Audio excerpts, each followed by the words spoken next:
Baiklah Bapak Ibu, sebelum acara kita mulai, kami mohon kesediaannya agar dapat berdiri sejenak bersama-sama karena kita akan menyanyikan lagu Indonesia Raya dan lagu Aceh Mulia. Pada Bapak Ibu, silakan untuk berdiri sejenak. Dan di sini ya, mana bapak-bapak kalinya?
Hadirin disilahkan duduk kembali.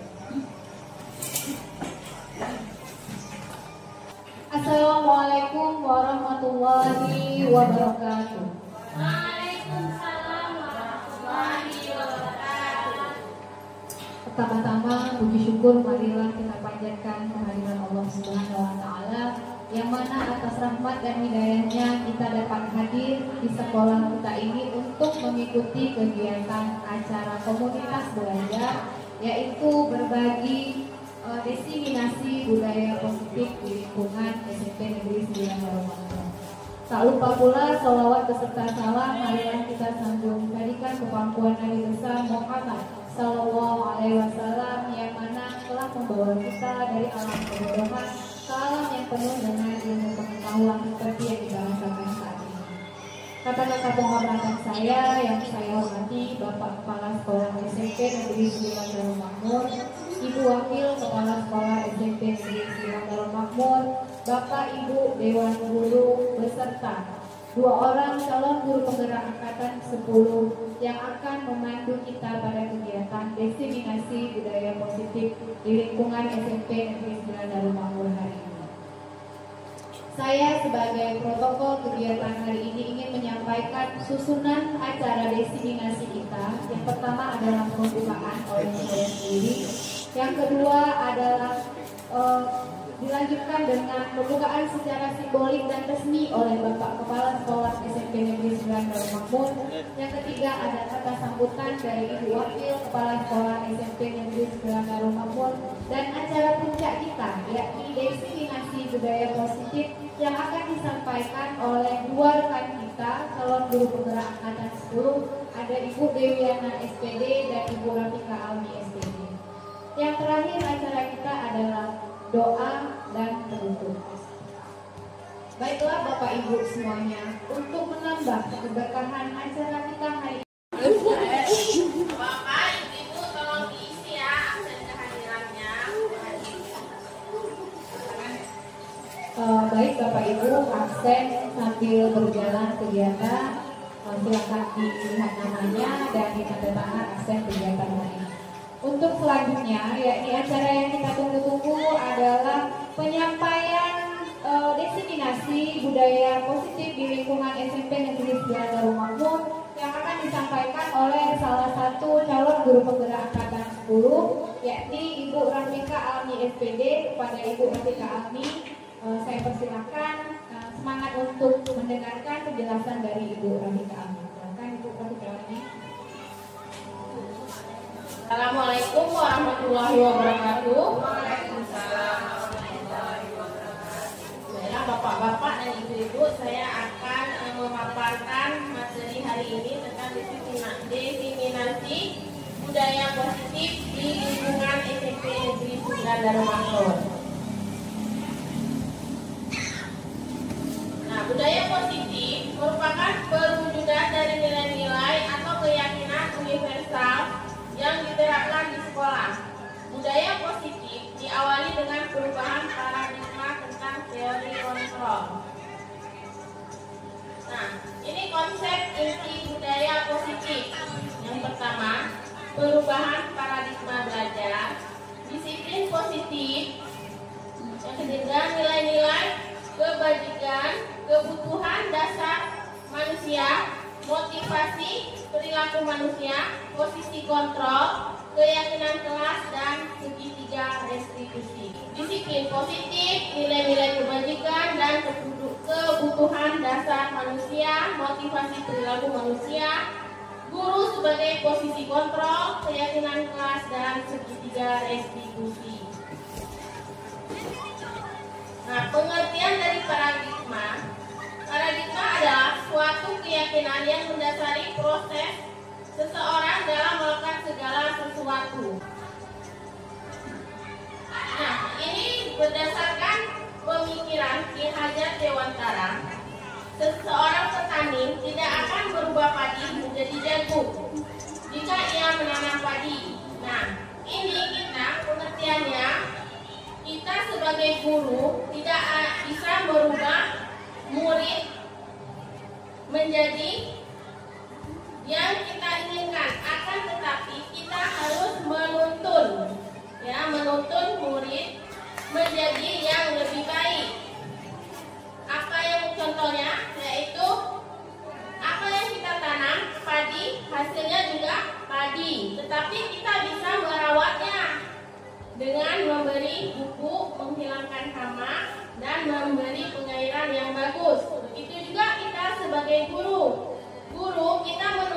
siswa menjadi yang lebih baik ataupun menerapkan nilai-nilai kedisiplinan kepada siswa. Kita tidak bisa merubah siswa sesuai dengan keinginan kita, tetapi kita harus menuntun siswa sesuai kodrat anak. Nah, perubahan paradigma baru ataupun pembelajaran dengan paradigma baru.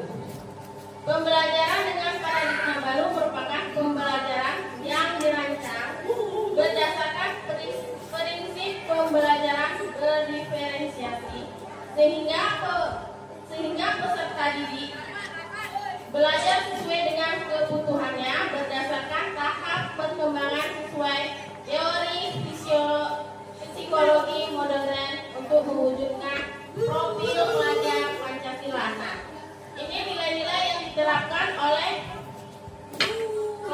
profil pelajar Pancasila.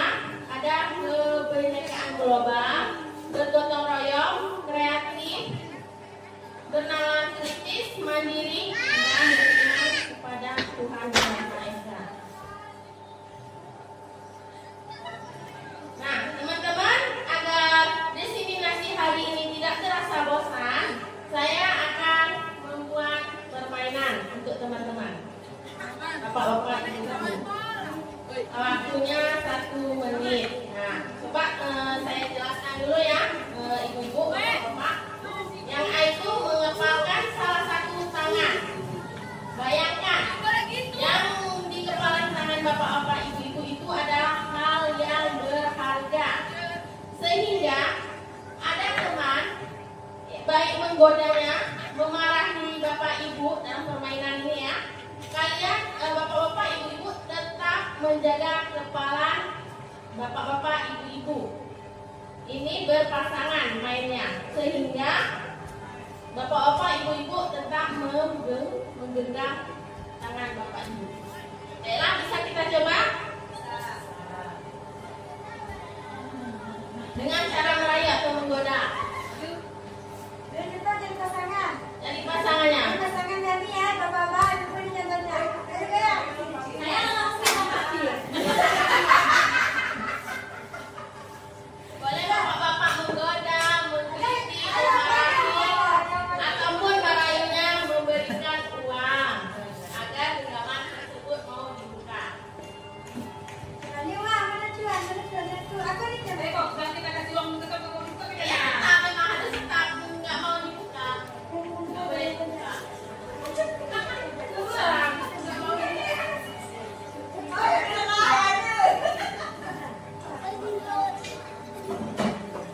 yang boleh kali.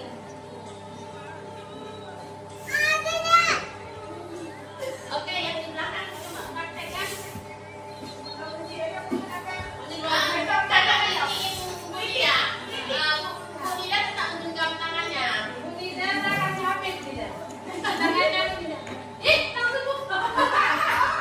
Salah, teorinya kayak gitu. Bunyi dan tetap menggenggam. Mungkin menggeliti.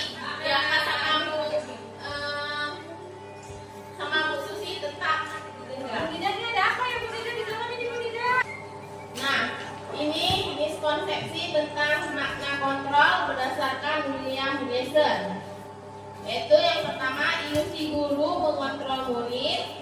Yang kedua, ilusi bahwa semua penguatan positif, efektif dan bermanfaat. Yang ketiga, ilusi bahwa kritik dan membuat orang merasa bersalah dapat menguatkan karakter. Yang keempat, ilusi bahwa orang dewasa memiliki hak untuk memaksa. Nah, ini miskonsepsi teori kontrol dari William Gleason. Yang pertama, ilusi guru mengontrol murid. Pada dasarnya, kita tidak dapat memaksa murid untuk berbuat sesuatu jikalau murid tersebut memilih untuk tidak melakukannya. Walaupun tampaknya tidak sedang mengontrol perilaku murid tersebut, hal ini karena murid tersebut sedang menginginkan dirinya dikontrol. Saat itu terbentuk tersebut. Teori kontrol menyatakan bahwa semua perilaku memiliki tujuan, bahkan terhadap perilaku yang tidak disukai.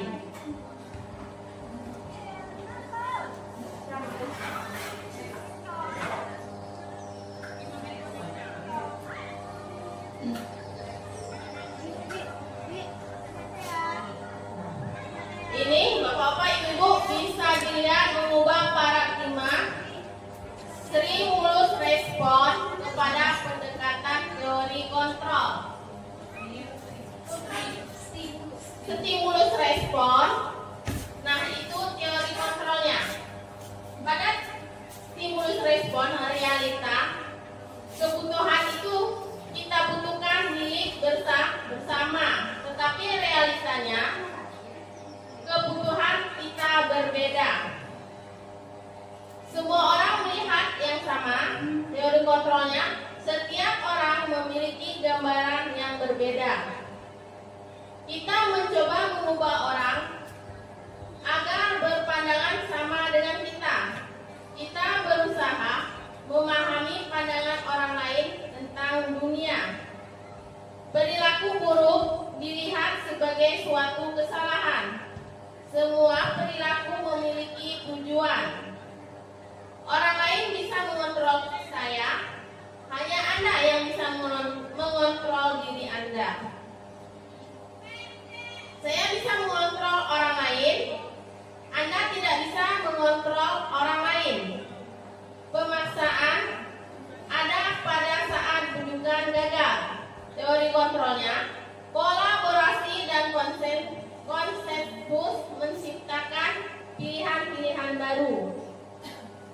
Model berpikir menang atau kalah, model berpikir menang-menang. Nah, refleksi dari Dr. William Glasser, bila kita ingin membuat kemajuan perlahan, sedikit-sedikit, ubahlah sikap atau perilaku Anda.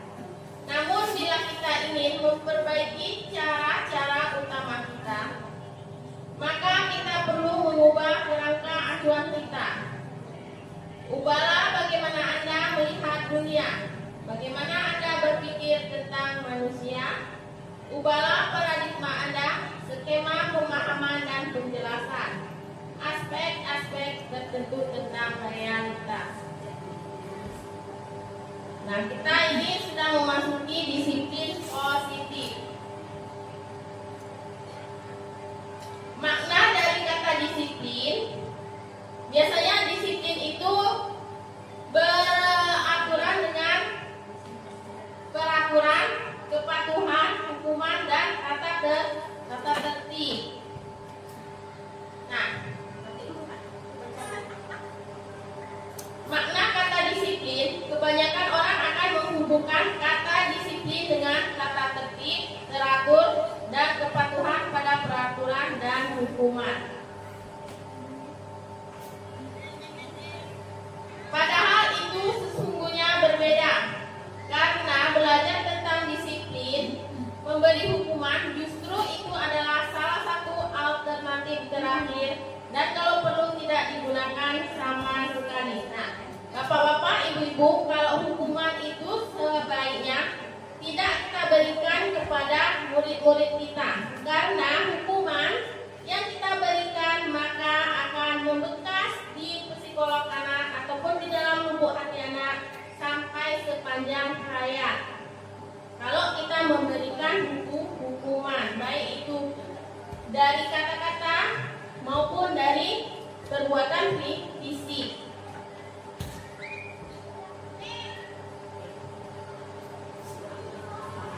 Disiplin positif, kata disiplin juga sering dihubungkan dengan hukuman, padahal itu sungguh berbeda. Karena belajar tentang disiplin positif tidak harus dengan memberi hukuman, justru itu adalah salah satu alternatif terakhir, dan kalau perlu tidak digunakan sama sekali. Dalam budaya kita, makna kata disiplin dimaknai menjadi sesuatu yang dilakukan seseorang pada orang lain untuk mendapatkan dengan ketidaknyamanan.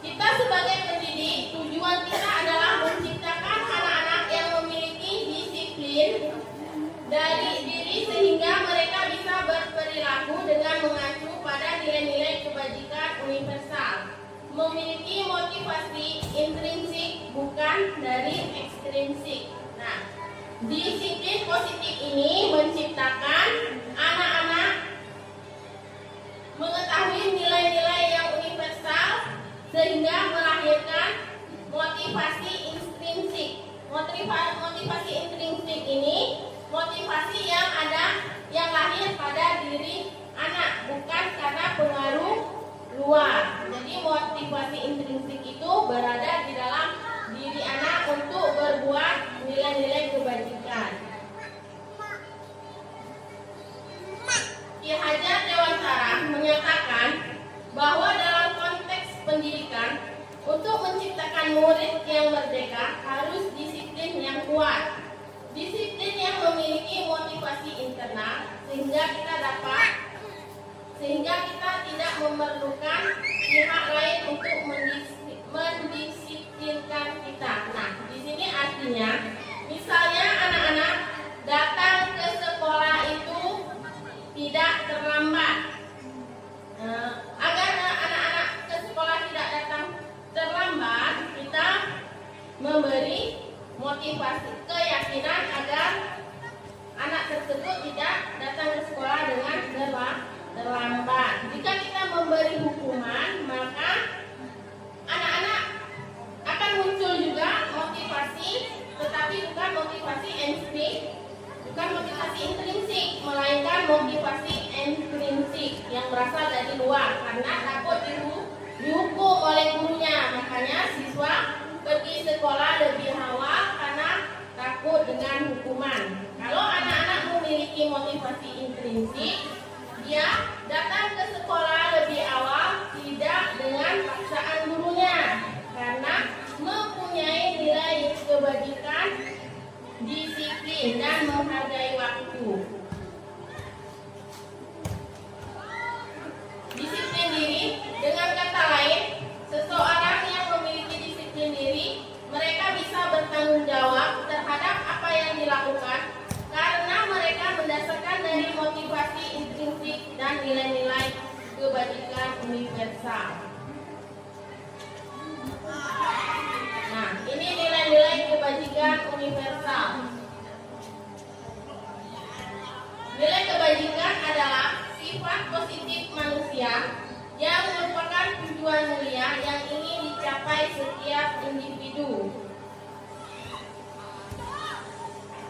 Nah, nilai-nilai kebajikan yaitu yang harus dimiliki pada diri anak. Misalnya menghargai kepada yang berbeda agama, bangsa, ataupun bahasa.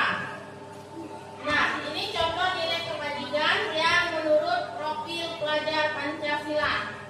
Beriman, bertakwa kepada Tuhan Yang Maha Esa, dan berakhlak mulia. Mandiri, bernalar kritis, berkebinaan global, bergotong royong, kreatif.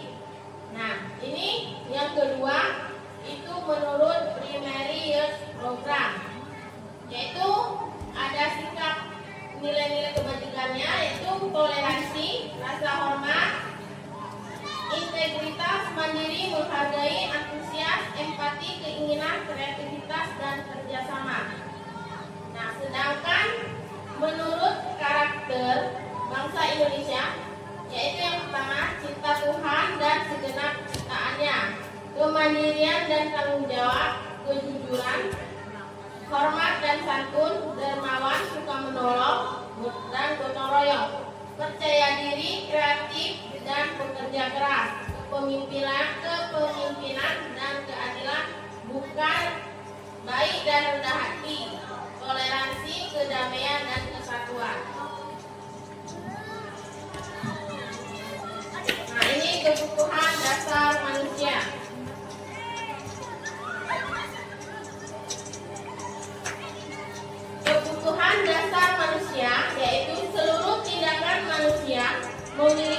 tujuan tertentu, semua yang kita lakukan adalah usaha terbaik kita untuk mendapatkan apa yang kita inginkan. Ketika kita mendapatkan apa yang kita inginkan, sebetulnya saat itu kita sedang memenuhi satu atau lebih dari kebutuhan dasar manusia. Nah, ini kebutuhan dasar manusia yang harus kita penuhi, yaitu bertahan hidup, kasih sayang dan rasa diterima, penguasaan, kebebasan, dan kesenangan. Nah, bertahan hidup, siswa juga harus ada pada setiap manusia kita pada dasarnya itu membutuhkan. Yang pertama adalah bertahan hidup, makanan, tempat tinggal, pakaian, kesehatan, dan keselamatan. Nah, di sini juga ada nilai kebutuhan dasar manusia, yaitu kasih sayang dan rasa diterima. Nah, kita sebagai guru, kita harus memiliki kebutuhan dasar yang harus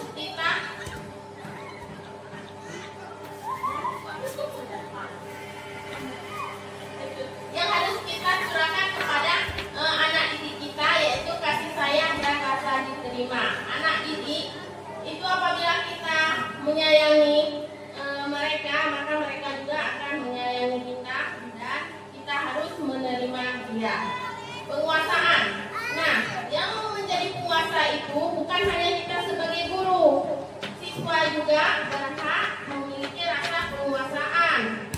Baik itu dianggap menjadi pemimpin berprestasi yang harus kita akui. Nah, penguasaan itu misalnya ketika anak-anak aktif dalam proses pembelajaran, itu menjadi ketua kelompok dalam berprestasi. Nah, kita di sini menganggap anak-anak sebagai pemimpin dalam proses pembelajaran, yaitu ketika melakukan presentasi di kelas. Nah, kebebasan juga di sini kita harus memberikan kebutuhan yang diperlukan oleh peserta didik kita. Kebebasan, anak-anak di sini bebas memilih minat dan bakat yang ada pada diri siswa.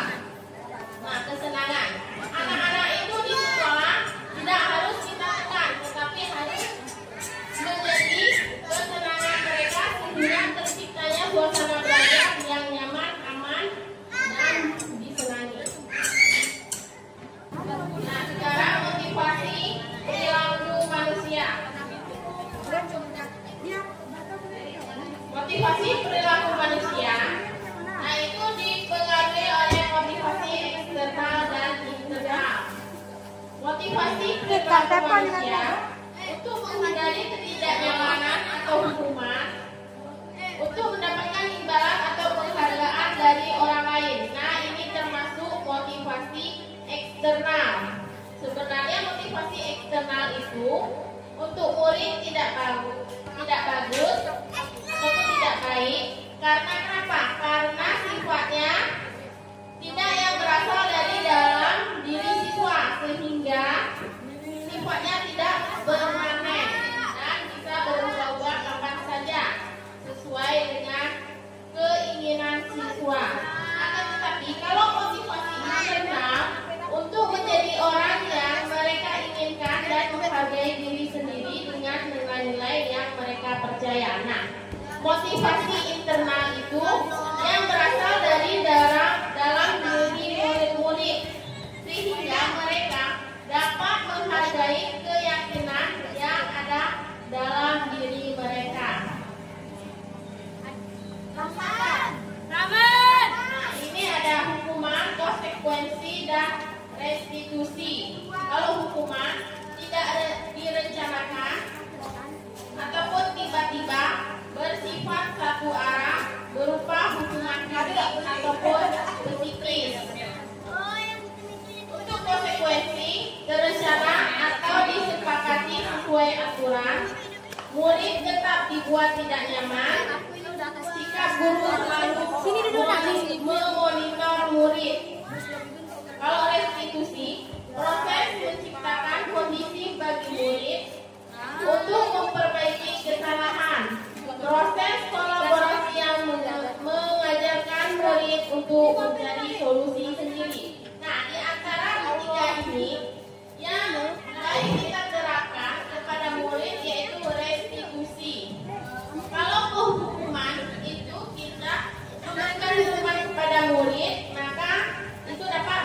Yanti pulang. Psikis murid ataupun jiwa, karena hukuman itu akan melekat di sepanjang hayat siswa.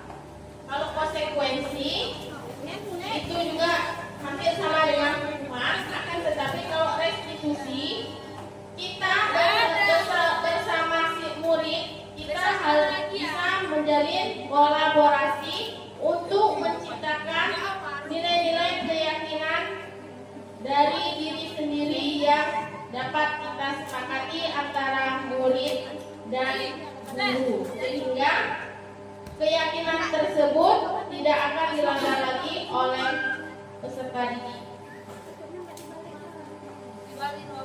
Posisi kontrol. Nah, posisi kontrol guru yang pertama itu menghukum, membuat merasa bersalah, teman, pemantau, manajer.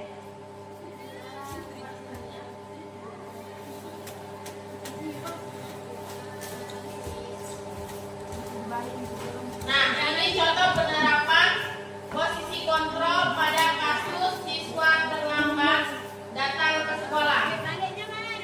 Kita sebagai penghukum, yaitu membersihkan halaman sekolah hingga tak terlihat satu sampah pun. Nah, itu termasuk penghukum. Karena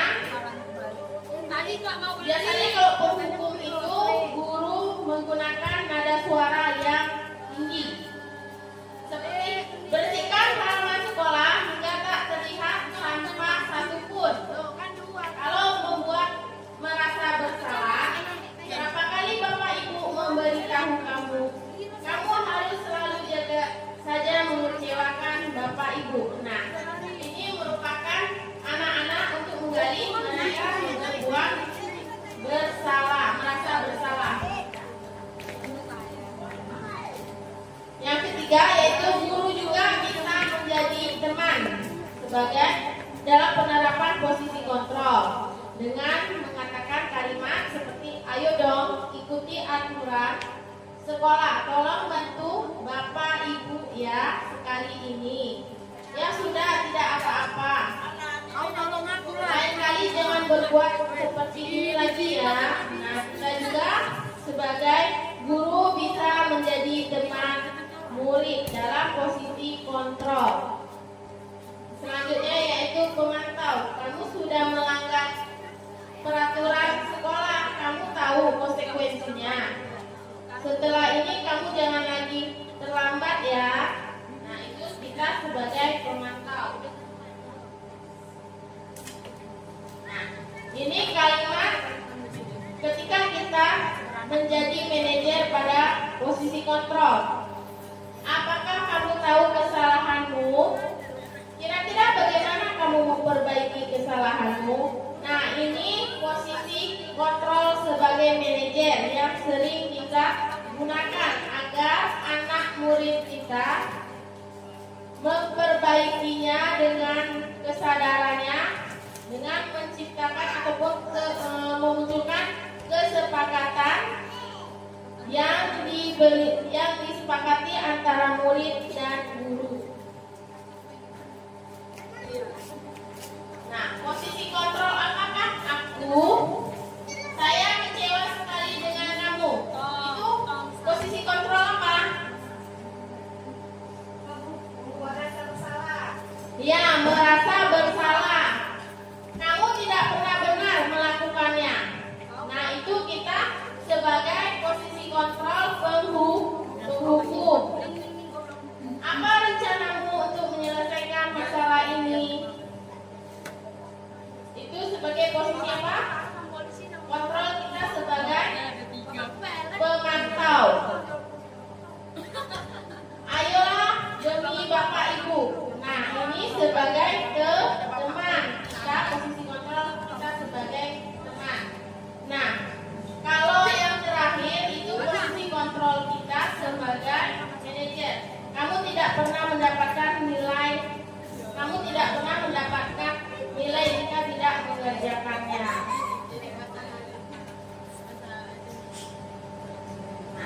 Kesimpulannya, paling ideal yaitu sebagai posisi manajer, baik kita sebagai guru maupun juga sebagai anak didik. Menjadikan anak didik kita seorang manajer bagi dirinya sendiri. Di manajer, anak diajak untuk menganalisis kebutuhan dirinya maupun kebutuhan orang lain. Di sini penekanan bukan pada kemampuan membuat konsekuensi, namun dapat berkolaborasi dengan murid bagaimana memperbaiki kesalahan yang sudah terjadi. Nah, ini keyakinan kelas.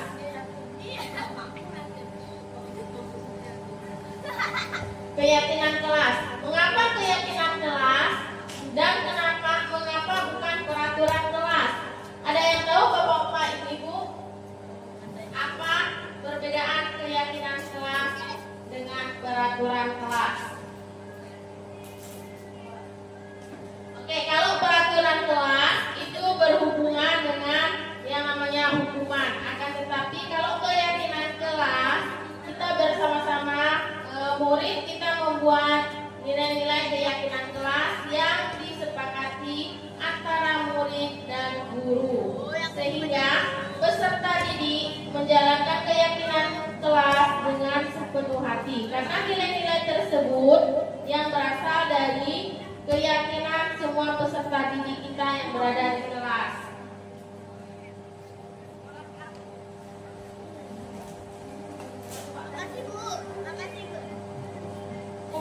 Nah, ini pertanyaan tentang pertanyaan tentang peraturan kelas. Pertanyaannya yaitu, mengapa memiliki peraturan penggunaan helm saat mengendarai kendaraan sepeda motor? Kemungkinan jawabannya adalah keselamatan. Pertanyaan yang kedua, mengapa ada peraturan menggunakan masker dan mencuci tangan? Nah, jawabannya adalah untuk kesehatan ataupun keselamatan. Nah, nilai-nilai keselamatan atau kesehatan inilah yang kita sebut sebagai suatu keyakinan, yaitu nilai-nilai kebajikan atau prinsip-prinsip universal yang disepakati bersama secara universal. Seseorang akan lebih tergerak dan bersemangat untuk menjalankan keyakinan daripada hanya sekedar mengikuti serangkaian peraturan tertulis tanpa makna. Nah, ini untuk pembentukan keyakinan kelas. Yang pertama, keyakinan kelas bersifat lebih abstrak daripada yang lebih rinci dan konkret. Keyakinan kelas berupa pertanyaan-pertanyaan universal. Keyakinan pernyataan keyakinan kelas senantiasa dibuat dalam bentuk positif. Keyakinan kelas sebaiknya sesuatu yang dapat diterapkan di lingkungan tersebut. Semua warga kelas hendaknya ikut berkontribusi dalam membuat keyakinan kelas lewat kegiatan curah pendapat. Yang terakhir, bersedia meninjau kembali keyakinan kelas dari waktu ke waktu.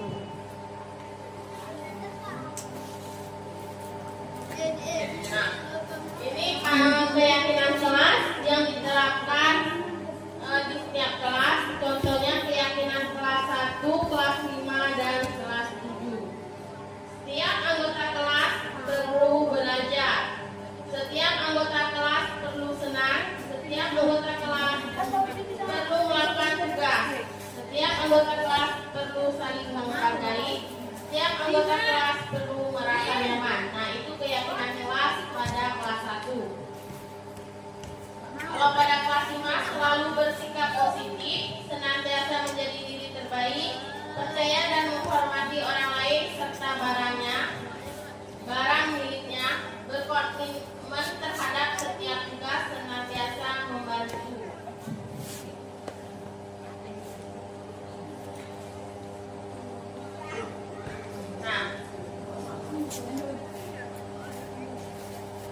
Nah, dorong, mama mami nggak kelas. Yang pertama itu kita membagikan post-it kepada anak-anak untuk mengungkapkan keyakinan kelas yang menurut mereka adalah yang terbaik. Setelah itu, setelah kita membagi post-it, kita mensepakati nilai-nilai keyakinan kelas yang telah diungkapkan oleh peserta didik. Nah, setelah itu setelah kita sepakati oleh warga kelas, kita membuat sebuah sepatu. Mana Bu? Ya, kalau nggak kejelasan kayaknya ya.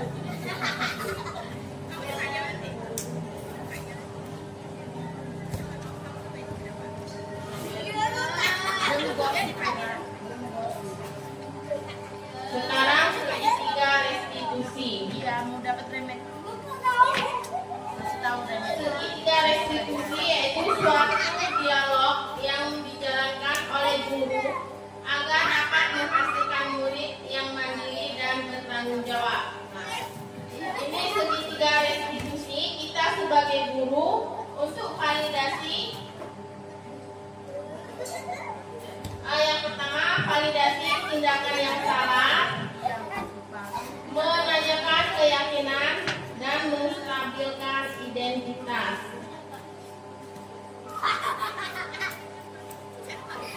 Nah, pertama itu menstabilkan identitas berdasarkan prinsip berbuat kesalahan itu adalah dari proses pembelajaran. Misalnya, berbuat salah itu tidak apa-apa. Tidak ada manusia yang sempurna. Saya juga pernah melakukan kesalahan seperti itu. Kita bisa menyelesaikan ini. Bapak, Ibu tidak tertarik mencari siapa yang salah. Tetapi Bapak, Ibu ingin mencari solusi dari permasalahan ini. Kamu berhak merasa begitu. Apakah kamu sedang menjadi teman yang baik buat dirimu sendiri? Nah, ini kata-kata untuk menstabilkan identitas diri pada anak yang berbuat salah. Yang kedua yaitu validasi tindakan yang salah. Berdasarkan prinsip, tiap perilaku berupaya memenuhi suatu kebutuhan tertentu. Padahal kamu bisa melakukan yang lebih buruk dari ini ya. Kamu pasti punya alasan mengapa melakukan hal tersebut.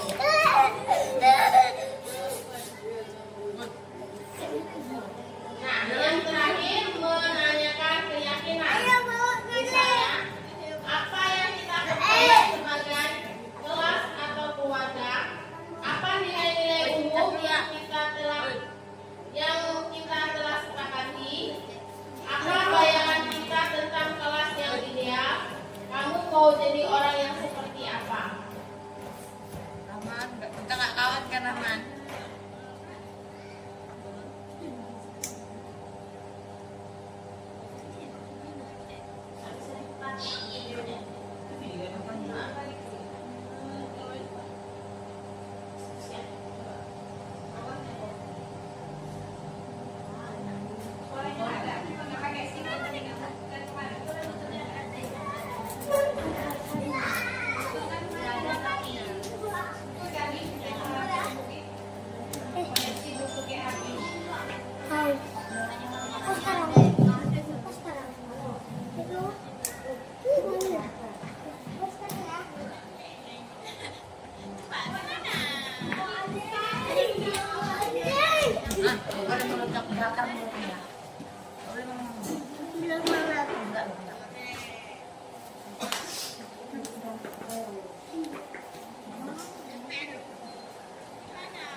Kantong sini tak lagi bisa kok kan ini tanya apa ini tadi di sekolah pusing kau sekolah tinggi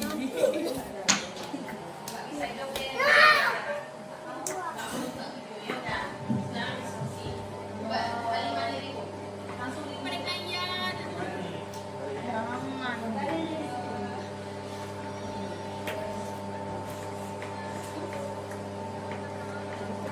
Bohong.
Baiklah Bapak-Bapak, Ibu-Ibu, saya kembalikan ke moderator. Mungkin Bapak-Bapak, Ibu-Ibu ada yang ingin ditanyakan, saya kembalikan ke moderator.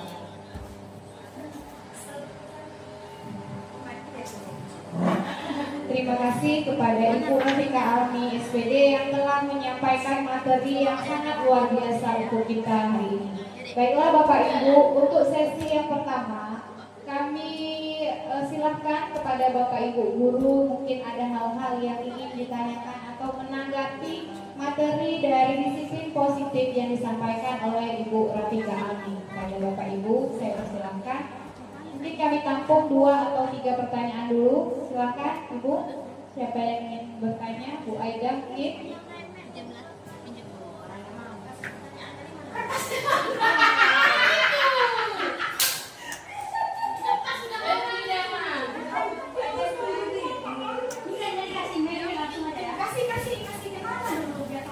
Siapa Bu Aida ya? Silakan Bu.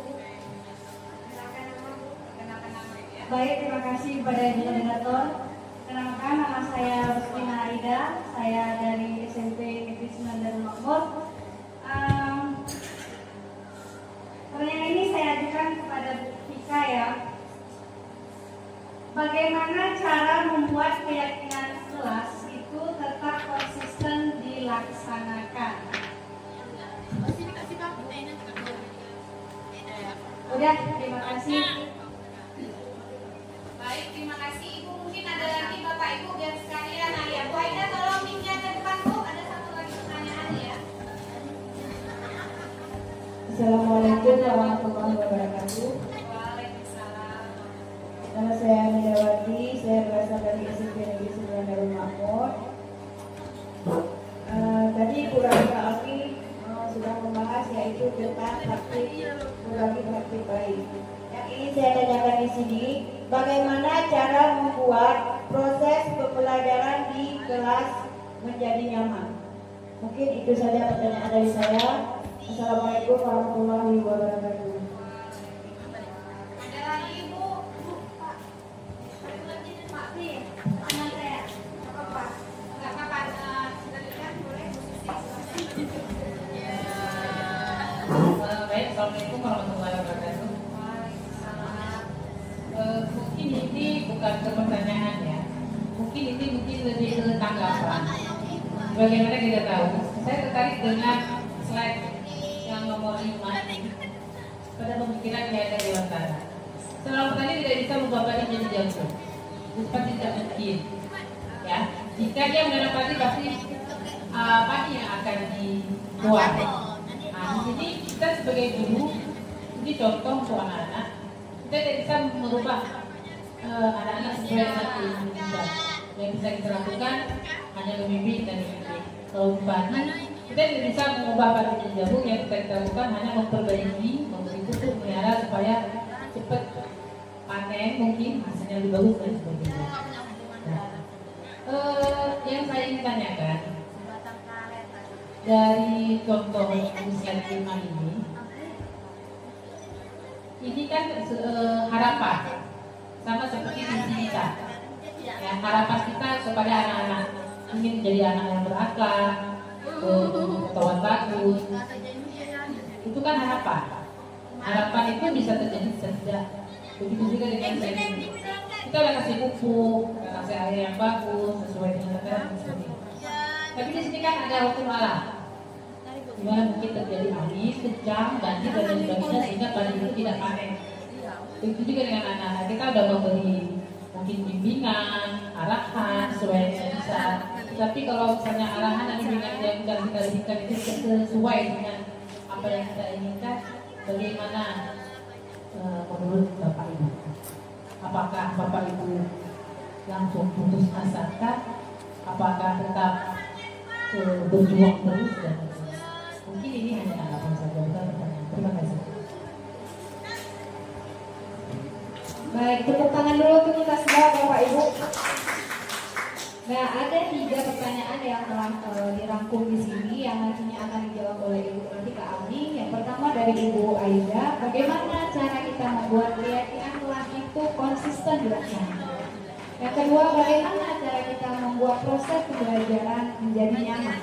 Dan yang ketiga, sesuai dengan pemikiran Ki Hajar Dewantara, tentu ada faktor-faktor yang menghambat terjadinya hal tersebut, seperti angin dan sebagainya disampaikan.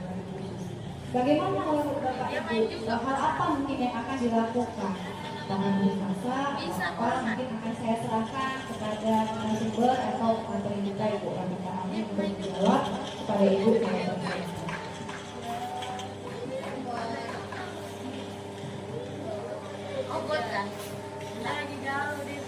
Baiklah, terima kasih kepada Ibu Moderator dan saya akan menjawab pertanyaan dari Bu Aida, yaitu bagaimana cara membuat keyakinan kelas itu agar konsisten dilaksanakan.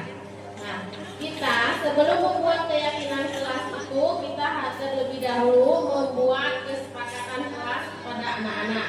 Nah, anak-anak yang memberikan ide-ide atau mengeluarkan nilai-nilai keyakinan kelas yang mereka inginkan, sehingga nilai-nilai tersebut kita akan padukan semua dari seluruh warga kelas.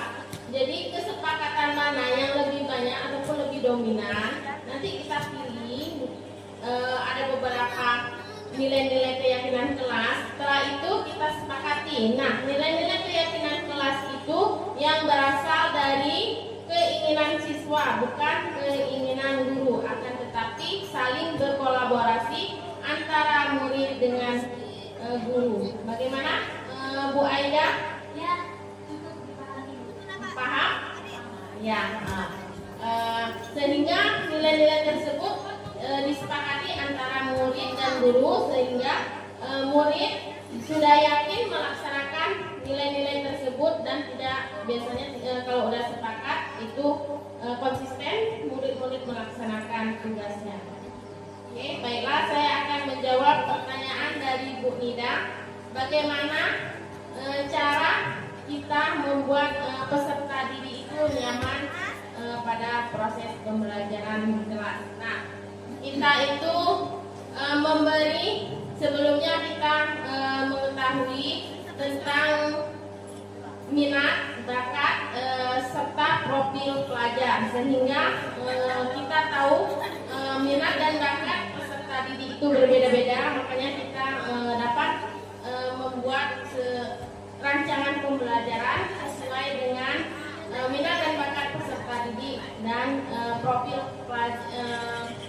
pelajar Pancasila.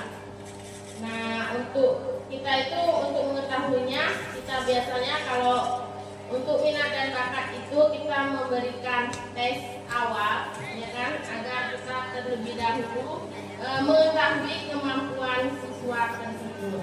Gimana, Bu Ida? Paham? Ya, terima kasih, Bu Ida. Nah, yang untuk saya akan menjawab pertanyaan dari Bu Susilawati, hambatan-hambatan ketika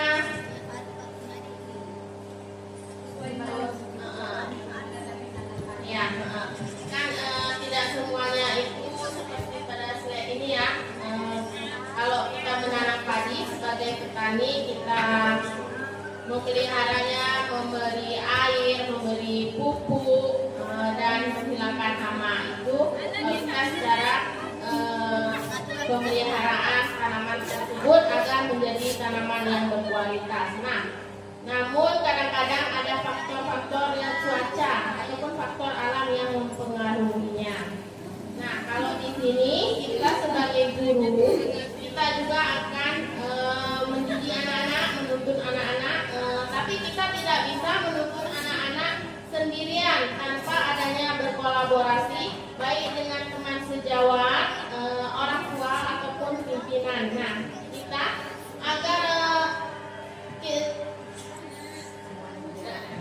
agar semuanya berjalan dengan baik, kita sebagai guru itu kan sebagai menuntun anak yang ke arah yang lebih baik. Nah, kita harus bersaling kolaborasi dengan warga sekolah dan orang tua murid. Gimana Bu Susi? Paham? Cukup sekian diskusi kita hari ini. Mungkin ada pertanyaan atau gimana? Saya kembalikan ke moderator. Baiklah, terima kasih Bapak Ibu. Mungkin tidak ada yang ingin ditanggapi lagi.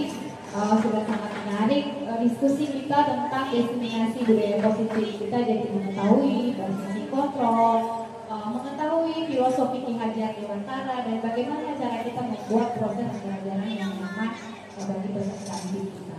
Mungkin untuk sesi yang pertama diseminasi oleh Ibu Ratika Aini kita cukupkan sampai di sini. Semoga materi yang disampaikan dapat kita terapkan dan dapat kita sosialisasikan. Kita istirahat dulu sejenak dan nanti kita akan kembali pada sesi kedua, yakni penyampaian materi diseminasi yang akan disampaikan oleh Ibu Dewiana. Untuk sesi ini saya akhiri. Wassalamualaikum warahmatullahi wabarakatuh.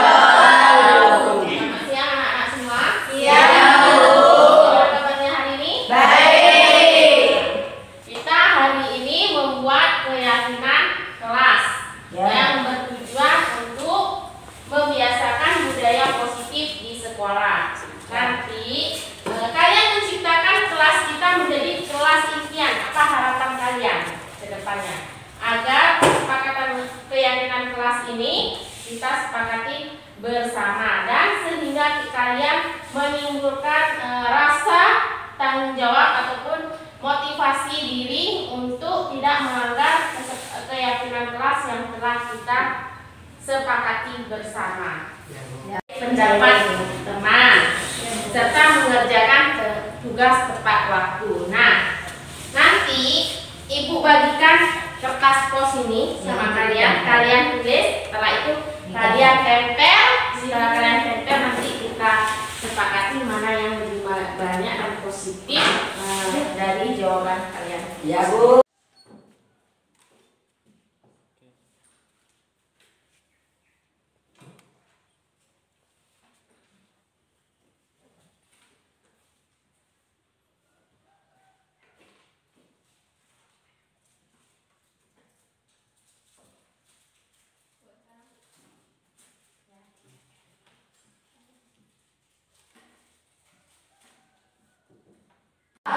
Cita-cita kalian untuk menjadikan kelas ini menjadi kelas impian kalian.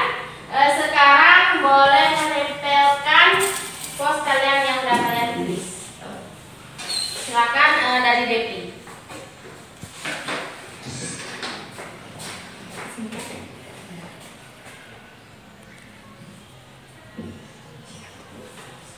Oke, selanjutnya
menjaga kedisiplinan diri. Saya akan datang ke sekolah tepat waktu.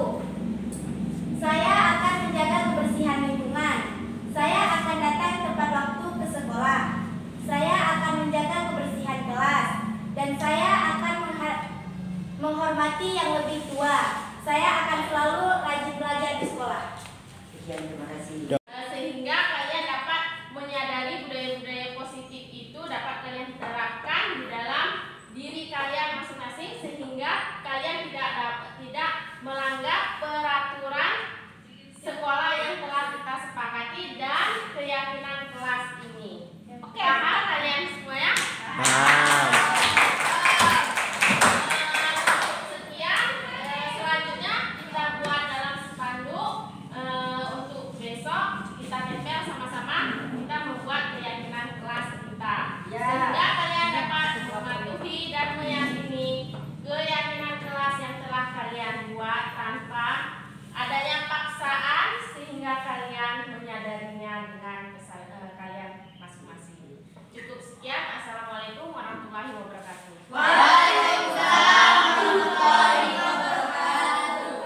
Assalamualaikum warahmatullahi wabarakatuh. Nama saya Susilawati. Saya selaku Wakil Kepala Sekolah SMP Negeri 9 Darul Makmur. Di sini saya akan melakukan umpan balik tentang diseminasi budaya positif yang telah dilakukan di SMP Negeri 9 Darul Makmur oleh calon guru penggerak angkatan 10 yang bernama Ibu Rafika Almi SPD. Nah, di sini Bu Rafika Almi telah menjelaskan panjang lebar tentang budaya positif yang dilakukan di SMP Negeri 9 Darul Makmur. Salah satunya tentang posisi kontrol, di mana kita ketahui sebelum mengetahui posisi kontrol itu apa dan bagaimana seharusnya dilakukan, guru-guru di SMP Negeri 9 Darul Makmur tidak mengetahui bagaimana seharusnya guru sebagai posisi kontrol itu bagaimana kelakuannya. Nah, di sini setelah Bu Rafika Almi menjelaskan tentang posisi kontrol, jadi Bapak Ibu guru di SMP Negeri 9 Darul Makmur sudah mulai paham bagaimana posisi Bapak Ibu guru seharusnya. Nah, di sini guru-guru ya, sebelum mengetahuinya, mereka beranggapan bahwa guru posisi kontrolnya hanya sebagai penghukum. Dalam artian kalau siswa melakukan pelanggaran, kalau siswa melakukan kesalahan, jadi mereka hanya mendapat hukuman ataupun jadi guru di sini hanya melakukan hukuman atas apapun kesalahan yang dilakukan oleh siswa. Seharusnya guru tidak boleh melakukan hukuman. Karena kenapa? Nantinya murid akan merekam apapun yang dilakukan oleh guru. Nah, jadi nanti tertanam di benak mereka bahwa guru ini adalah sebagai penghukum. Nah, lebih baik seharusnya guru itu menjadi seorang manajer. Dalam artian memanage bagaimana kelakuan siswa. Ya, di sini guru bisa menjadi fasilitator, sebagai pembimbing, ya, dalam artian bisa mengingatkan apapun yang dilakukan oleh siswa. Misalkan siswa melakukan kesalahan, jadi guru mengingatkan bahwa ini tidak boleh dilakukan. Baiknya seperti ini. Nah, mungkin masih banyak juga manfaat dari diseminasi yang telah dilakukan oleh Bu Rafika Almi. Satunya guru juga sebagai selain sebagai manajer juga bisa berlaku sebagai teman. Nah, jadi nanti siswa itu lebih leluasa dalam artian karena mereka menganggap guru itu teman, jadi mereka lebih merasa dekat, nah lebih merasa dihargai, tidak seperti guru itu dalam posisi kontrol sebagai penghukum. Nah, mungkin hanya ini saja umpan balik dari diseminasi budaya positif yang telah dilakukan oleh Bu Rafika Almi. Semoga kedepannya SMP Negeri 9 Darul Makmur makin berkembang dengan adanya CGP angkatan 10. Mungkin hanya ini saja. Lebih dan kurang saya mohon maaf. Wabillahi taufiq wal hidayah. Wassalamualaikum warahmatullahi wabarakatuh.